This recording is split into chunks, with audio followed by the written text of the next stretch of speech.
Couch Potato Diary. Happy Friday. My name is Peter Klein. Thank you very much for tuning in on this Fights in Football Friday. The football is on a different episode. This one is all about the fights as we look at UFC 297, plus some gigantic news across the world of professional wrestling over the last 24 hours. We will get into where does Kazuchika Okada go from here? Where does the WWE go from here with Seth Rollins going down with an injury? A lot to discuss on this show today. As always, thank you all so much for tuning in. If you're watching this on YouTube, make sure you like this video and subscribe to the channel. If you are listening in podcast form, make sure you leave a review and hit that subscription button. That stuff helps me out greatly. You can find me on social media, Twitter, Instagram, and TikTok. I'm at Primetime Klein, twitch.tv/PrimetimePK, and you can email the show, couchpotatodiary@yahoo.com. All right, let's get right into it. UFC 297 this weekend. Let's break it down.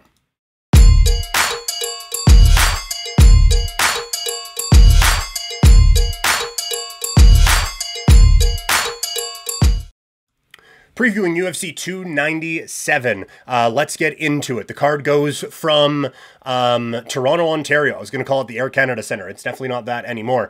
Goes from Toronto, Ontario, as the promotion makes its return to Canada and its return to Sportsnet. And just quickly, I'm kind of impressed at how Sportsnet has handled things so far. This is, I think, a smart move by the UFC. Coming to Canada for the first show on the Sportsnet deal. I don't know how planned that was or if it just happened to be a coincidence, but Sportsnet is treating this like a big deal. And I believe it's the first time you can order a pay-per-view through Sportsnet now. So we'll see how that all goes coming up on Saturday night. But Sportsnet is taking this very, very seriously. They have hired the best journalist in the country and in the sport in Aaron Bronstetter to come in and kind of head up the charge. They have some established writers doing this. Mike Johnston is someone who I had on Combat Central back in the day covering MMA. He's back on the beat. Arden Zwelling has stepped up. I believe Haley McGoldrick has done some as well. So some very talented people working on this on the Sportsnet side. So we will see what comes of it. But it's interesting to click on the league tabs on Sportsnet now and see the Ultimate Fighting Championship sitting there. All right, let's get into it, shall we? We will start from the bottom and work our way up. Looking just at the main card for this one. Arnold Allen taking on Movsar Evloev. I apologize, I pronounced it way off earlier this week. Allen coming in the featherweight division at 29 years old out of Ipswich, England, training at TriStar with a record of 19-2. 7 wins by knockout, 4 by submission. Both of his losses coming by judges' scorecards, including his last fight. UFC on ESPN. He took on Max Holloway. It did not go well for him. It ends a 12-fight winning streak that saw him pick up 4 stoppages. Along the way, he beat Calvin Kattar, Dan Hooker, Sadiq Youssef, Nick Lentz, and Gilbert Melendez.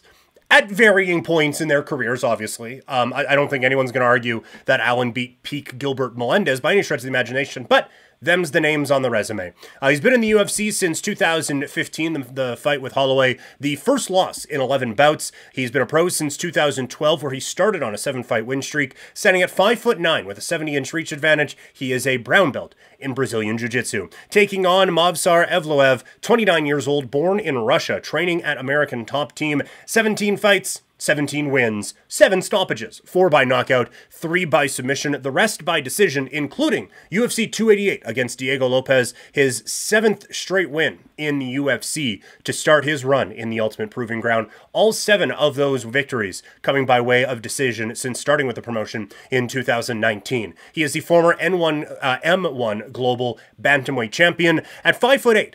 With a 72.5-inch reach advantage. He's been a pro since 2015. Really interesting fight. Couple of guys who are starting to come into their athletic primes. And both of them with some impressive resumes here. Like, obviously, Allen against Holloway was a gigantic step up, and it did not go particularly well for him.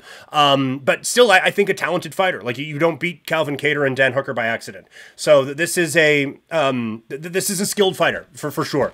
Going up against Evloev, who has been just an absolute dominant force so far. Like I said, 17 wins, 17 decisions. Not 17 decisions. 17 wins, 17 fights so far in his professional MMA career. And I expect that to go 18. I think Evloev gets the job done here against Arnold Allen. Allen is good, but I think Evloev could be something kind of special here in the featherweight division. So I will give the edge to the Russian on that one. Russian by decision, by the way. That will come up a little bit later on. We move to the middleweight division, and it is Chris Curtis taking on Marc-Andre Barriault in the middleweight division, as mentioned before. Curtis is 36 years old, born in Cincinnati, Ohio, training at Extreme Couture. 30-10 with 1 no contest in his professional career. 17 wins by knockout, 1 by submission.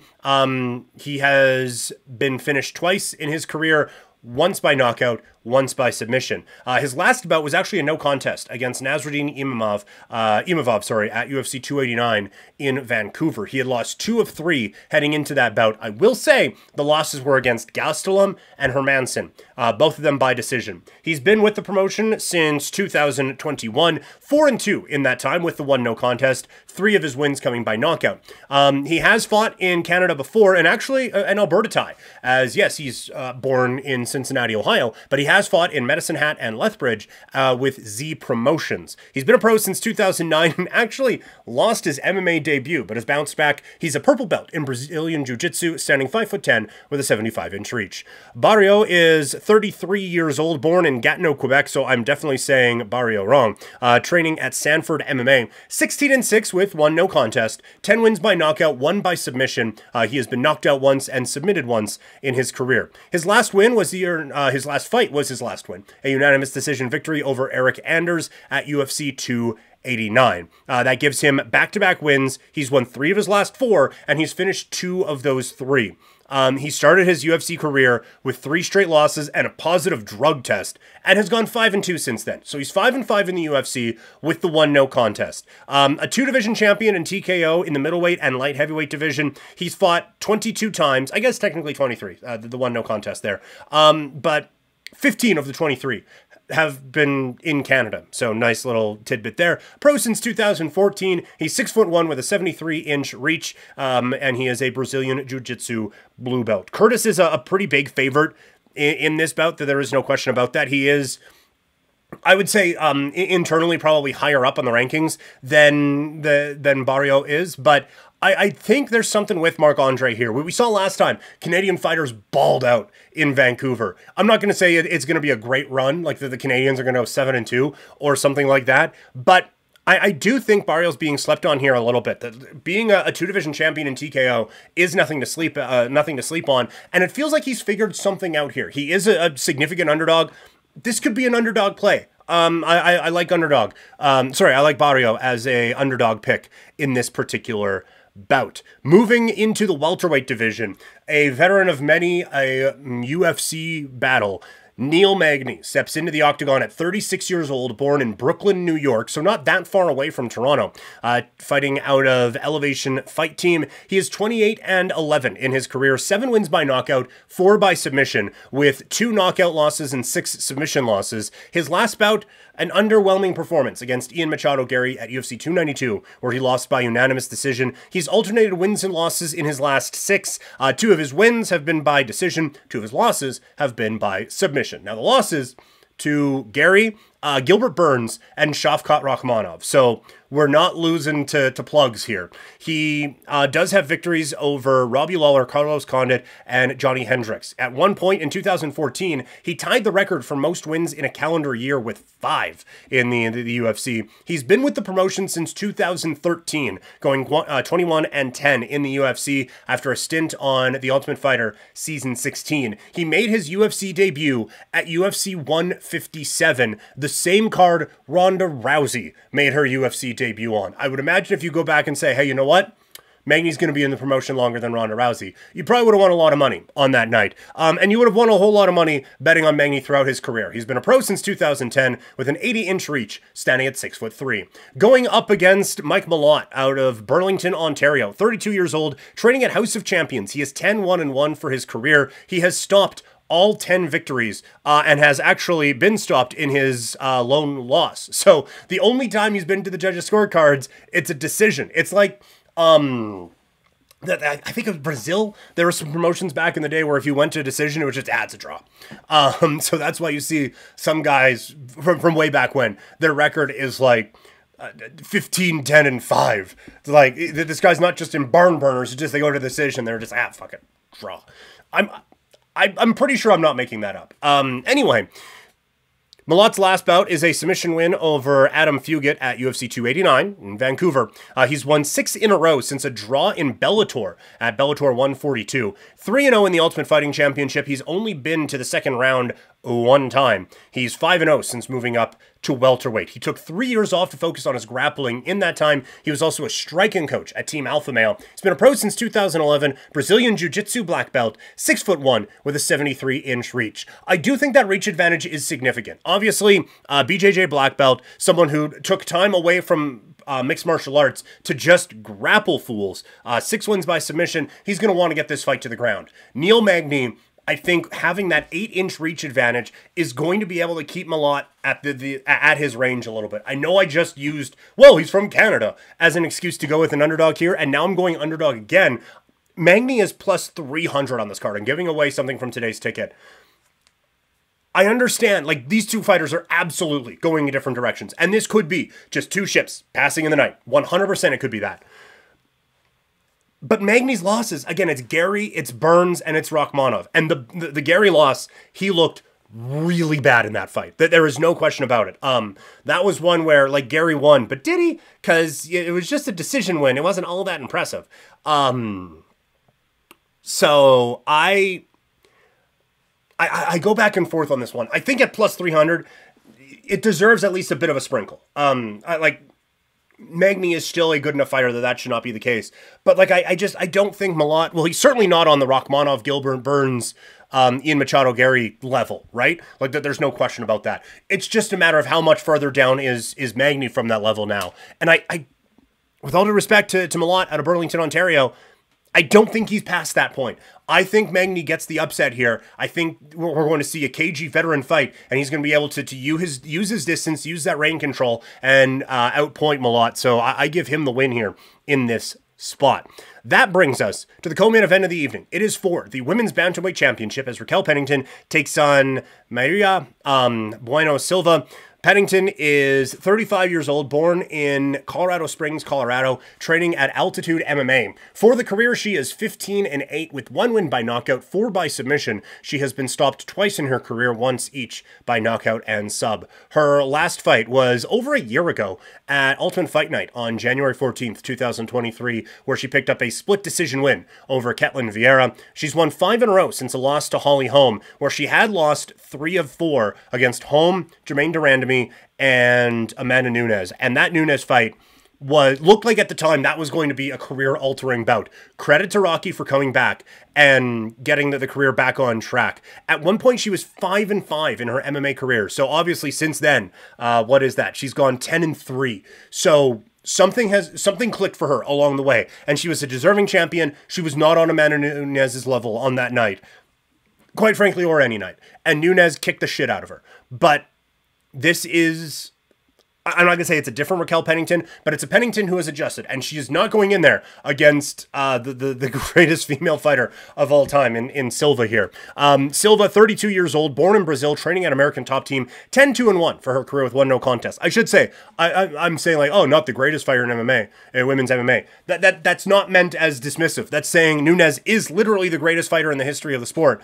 And so Silva isn't that. That's all I'm saying. Still a talented fighter. Coming off of a no contest in her last bout against Holly Holm back in July on the UFC on ESPN. She won by submission, but tested positive for a banned substance. It would have been her 4th win in a row with 3 finishes. During that 4-fight unbeaten streak, like I said, 3 finishes, following a 1-2-1 streak. She's coming off of the Dana White Contender Series Brazil. In the UFC since 2018, she is 5-2-1 with 1 no contest. A pro since 2015, she stands at 5'7" with a 66.5-inch reach, which is 1 inch less than Pennington. I forgot to finish the bio on Pennington. She's been in the UFC since 2013. The Tough 18 alum is 12-5 in the Ultimate Fighting Championship and has been a pro since 2012. Again, first of all, I have a bit of a problem with Silva being in this fight. If you're going to do drug testing,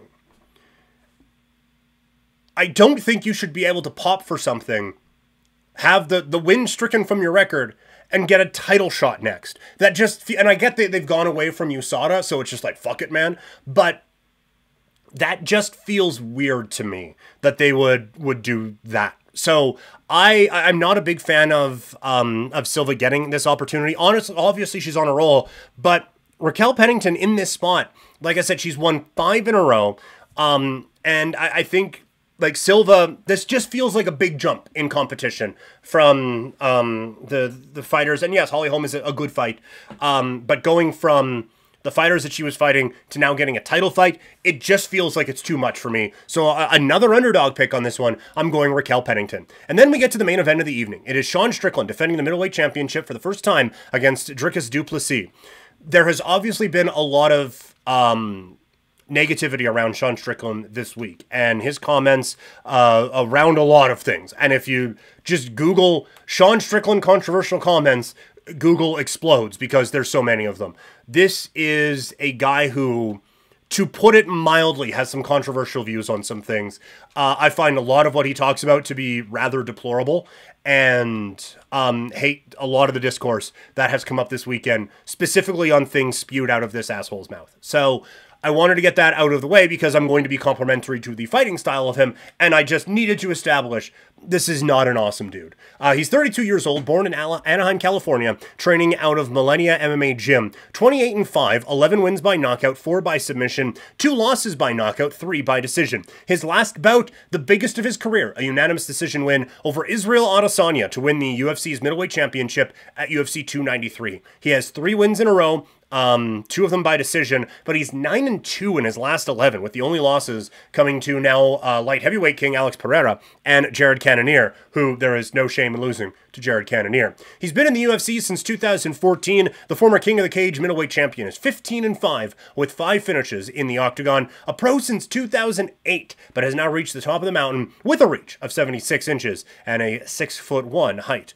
Taking on Dricus du Plessis, 30 years old, born in South Africa, trains at Team CIT MMA, 20-2 for the career, 9 wins by knockouts, 10 by submission. He's been stopped in both of his losses, once by knockout, once by submission. He gets to this spot with a win at a title eliminator against Robert Whittaker in UFC 290 with a second round TKO victory. He's won 8 in a row, 7 by stoppage. He's been in the UFC since 2020. He's won 6 in a row in the Ultimate Fighting Championship, 5 by stoppage. Former 2-division champion with EFC in the middleweight and welterweight divisions. He's also the former KSW welterweight champion. A pro since 2013, he stands at 6 feet tall with the identical 76-inch reach.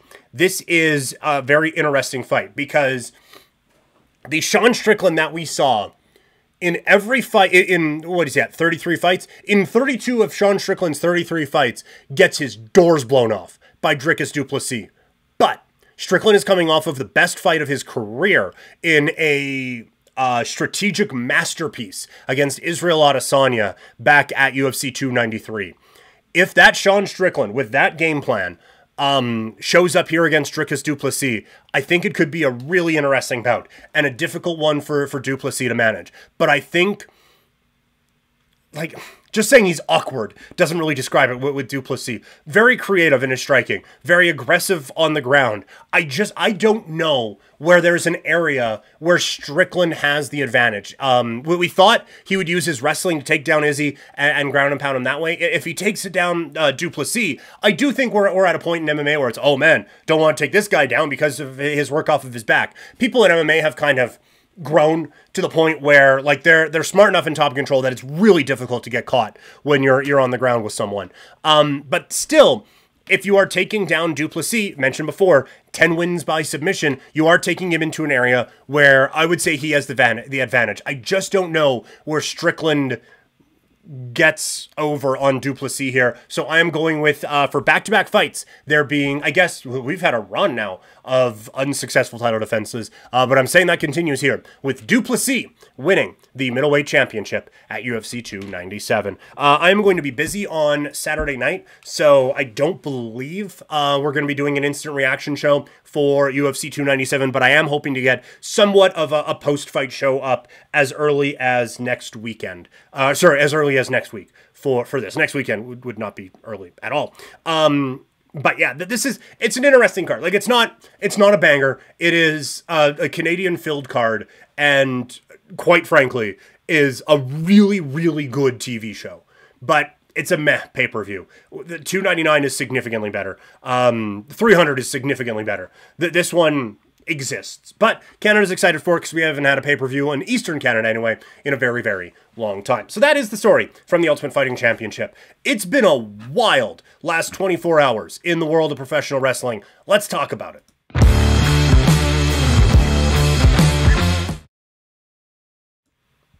All right, let's start with the big news out of Japan, as New Japan Pro Wrestling issued a release last night saying that after a new beginning in January 31st, the run of Kazuchika Okada in New Japan is no more, as it is announced that he is leaving, which has sent shockwaves everywhere and blew my mind. Audible gasp when I read the news this weekend, or yesterday, last night, there we go, that's the word, that Kazuchika Okada, the face of New Japan Pro Wrestling for a long time now, is not going to be with the promotion anymore. It is nothing short of a stunning development. And let's look at it first from a New Japan standpoint, and then we'll get into, well, where? From a New Japan standpoint, they were starting with a youth movement anyway. Right? Like, Sonata winning the New Japan Cup and becoming the IWGP World Heavyweight Champion. And the announcement that you are, like, building these pillars with Umino and Tsuji and some of those guys. So there is obviously a youth movement coming here.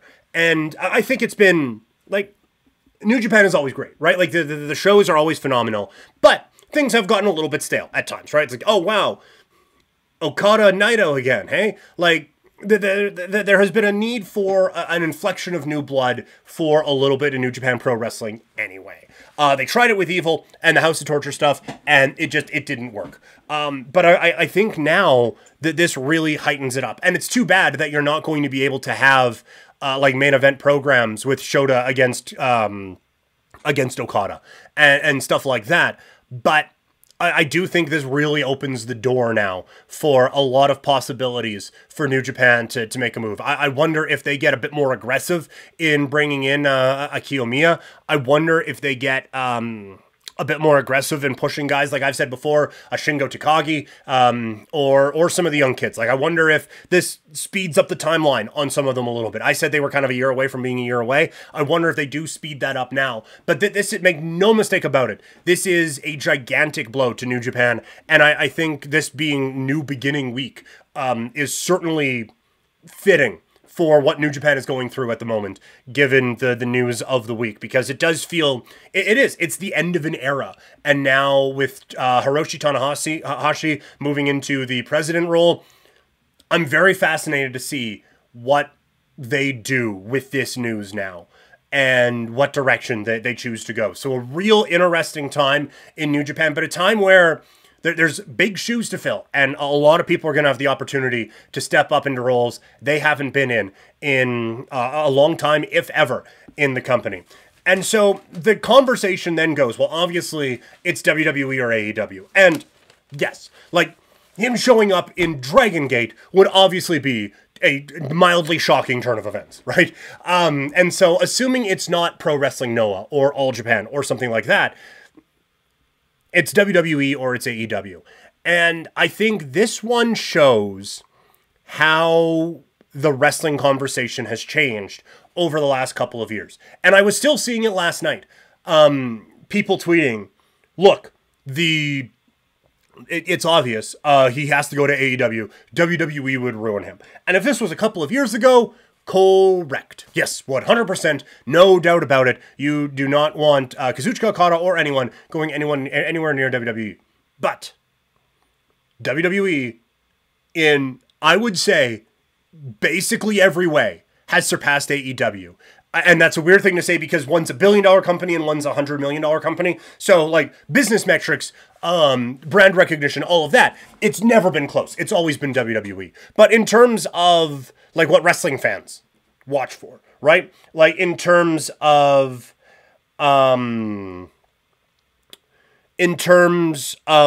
creative, in terms of match quality, in terms of the seriousness of the product, the WWE, I think, has taken leaps and bounds. A lot of it behind the Bloodline storyline, but you see how well they're using a Shinsuke Nakamura. You see how well they have built up the Judgment Day and the Bloodline and Sami Zayn and all of these, Gunther.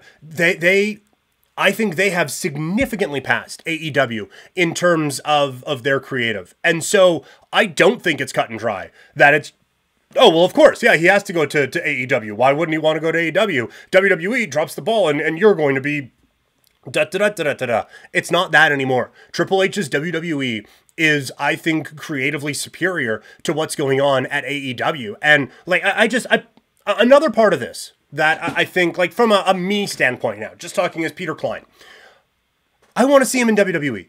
And I've been a WWE, WWF fan since I was 2 years old, so I understand, like, maybe there's a bit of a bias here. But when you think about the dream matchups that could be, the big ones in AEW we've seen already. Not that they weren't awesome. The Okada Omega storyline will define this generation of AEW, of New Japan. And I think will be one of the first things you think of when you think of both competitors. But we've seen it. Bryan Danielson, both matches. Mwah, chef's kiss, phenomenal. But we've seen it. Kota Ibushi, unbelievable. But we've seen it. Will Ospreay, phenomenal. But we've seen it. So, you think of the matches that we could get in WWE. Okada standing face-to-face with Roman Reigns would be so cool. Okada against, healthy, Seth Rollins would be unbelievable. Okada against CM Punk. Okada John Cena. Okada Kevin Owens. Okada Gunther, which probably happened somewhere. But those would be, like, those are the matches I get more excited about than what AEW could offer. I made a list of the 6 matches that he could have in these promotions. Obviously, I just ran through them in WWE. But it's Reigns, Rollins, Punk, Cena, KO, and Gunther. And that was just off the top of my head. Obviously, there could be a bunch more. In AEW, like, we ran through, like, oh my god, Omega. Well, done it. Danielson, Ibushi, Ospreay, done those. So, to me, the original ones, and maybe he has matches with these guys in different places, I don't know, but just, again, off the top of my head, Adam Copeland, that'd be really cool to see. Him against Samoa Joe would be, obviously, phenomenal. Hangman Adam Page would be the other one. Malachi Black, Claudio, and Miro. Those would be the matches I would be excited about. And there's just, it feels like there's a significant difference between those two. And so, to me, if he goes from New Japan to AEW, that feels like, from a we've seen this before standpoint, that feels like a lateral move. It feels like this is AEW, who has had Okada on their TV before. Now they're just going to have him more regularly, and it's going to be cool that I get one of the greatest wrestlers of this generation on my TV on a weekly basis. That's fine. But if he goes to WWE, you get so many matches that we wouldn't have even dreamed of before, and in a scenario that we wouldn't have even thought of before. So, while a lot of people have been saying, oh, it's cut and dry, he has to be going to AEW right now, I just don't think we're in that era anymore. I think WWE has moved up on that pecking list, and I genuinely don't know. If it were me, and I don't know the motivations of Kazuchika Okada at all, but if it were me, WWE, honestly, feels like the obvious choice, in my humble opinion. WWE does get some rough news this week, as in his World Heavyweight title defense against Jinder Mahal, Seth Rollins tears his MCL and partially tears his meniscus, which the timing of it is less than ideal, because this is WrestleMania season. We are but a week away from the Royal Rumble. So to have that situation pop up is really disappointing. And so now it leaves you with well, what do you do? On the one end, he could just wrestle through it. He's going to tear it more? That would seem to be maybe the least effective way to do it, and the least pertinent way of doing things in 2023. That feels like the old school way of doing it. Like, oh yeah, Shawn Michaels can barely walk. Put him out there in the main event of WrestleMania 14 against Steve Austin. Oh, Kurt Angle, his neck's kind of broken, might need surgery on his neck and spine. Let's put him out there against Brock Lesnar in the main event of WrestleMania. it feels like that's something from a bygone era. But this whole thing with Seth Rollins, like building to, whether it is CM Punk or Cody or whoever, that this is a really, really big blow for the WWE. And so assuming that there is no, like no way you're going to use him as a performer, what do? The obvious one is Damian Priest cash in for Money in the Bank, right? Like Priest comes in and like Rollins is cutting his injury promo, like I'll be back, blah, blah, blah, blah, blah. Priest, kabam, and ends up cashing in Money in the Bank. And would you look at that, he is the new champion. Could be that. Definitely could be that. Or I think you could get a little creative with this, right? Like, I had been talking for a bit that you should have a Damian Priest cash-in anyway. When I did my booking WrestleMania 40, I believe in post-Survivor Series, I had the world title being defended by Damian Priest against LA Knight. And I had Seth Rollins against CM Punk just as a non-title bout anyway. So there's definitely ways you could do it. You could have a tournament for it. You have Elimination Chamber coming up out in Australia. You could just have an Elimination Chamber match for the vacant World Heavyweight Championship and do it that way. So I think there are a number of different ways you could do this. Tournaments always get people fired up.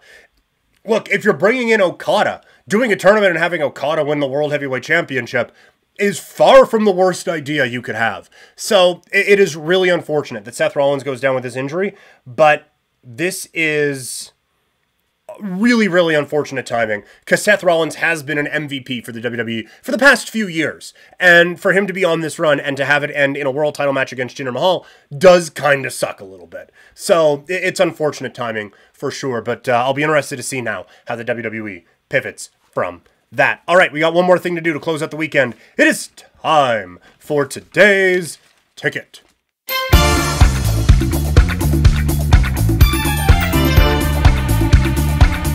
If you're looking for the NFL plays, that is on the football portion of this Fights in Football two-parter.